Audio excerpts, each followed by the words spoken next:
인준의 키는 민주당이 쥐고 있죠. 당내에서도 신중해야 한다는 의견과 부결시켜야 한다는 의견 등 여러 목소리가 나오고 있는데요. 네, 이렇게 민주당은 아직 찬반 당론을 결정하지 못한 상황인데 본회의에 앞서서 열리는 의원총회 결과가 주목됩니다. 국회 취재기자 연결합니다. 김태민 기자. 네, 국회입니다. 네, 한덕수 후보자 오늘 국무총리로 취임할 수 있을지 결정되는 거죠. 네, 그렇습니다. 그동안 여야 줄다리기로 안개 속에 빠져있던 한덕수 국무총리 후보자의 인준 여부가 오늘 가려지게 됩니다.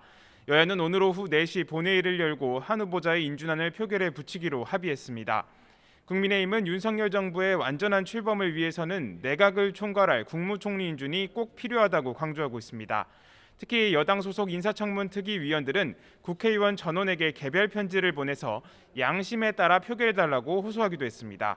국무총리 인준을 위해서는 재적의원 과반이 출석해서 출석의원 과반이 찬성해야 가능하기 때문인데요.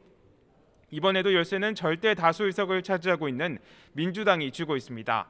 하지만 야당은 아직 한 후보자에 대한 인준 찬반을 당론으로 결정하지 못한 상태입니다. 윤석열 대통령이 한동훈 법무부 장관 임명을 강행한 만큼 총리 인준을 해줘선 안 된다는 강경파와 새 정부 발목 잡기 프레임으로 6일 지방선거에 악영향을 미칠 수 있다고 우려하는 목소리가 여전히 팽팽히 맞서고 있습니다. 이에 따라 오늘 본회의 전 오후 2시에 열리는 의원총회 결과가 한덕수 총리 후보자 인준 여부의 주요 변수가 될 것으로 보입니다. 또 아직 임명되지 않은 정호영 복지부 장관 후보자의 거취도 영향을 줄 거라는 분석이 지배적입니다.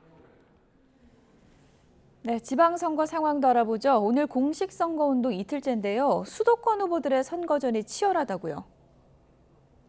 네, 먼저 여야 서울시장 후보들은 오늘 오후 처음으로 토론회에서 맞대결을 벌입니다. 국민의힘 오세훈 후보와 민주당 송영길 후보는 오늘 오후 2시 방송기자클럽이 주최하는 TV토론회에 참석하는데요. 서울시 최대 현안인 부동산 정책 등을 두고 치열하게 맞붙을 것으로 보입니다. 최대 승부처인 경기지사 후보들은 나란히 광폭행보로 표심 잡기에 나섭니다. 국민의힘 김은혜 후보는 오늘 일산대교 무례화 공약을 내놓고 김포, 부천, 광명 등 경기 서부 지역을 주로 훑습니다. 더불어민주당 김동연 후보는 경기 광주 유세를 시작으로 남양주, 포천 등을 차례로 방문할 예정인데요.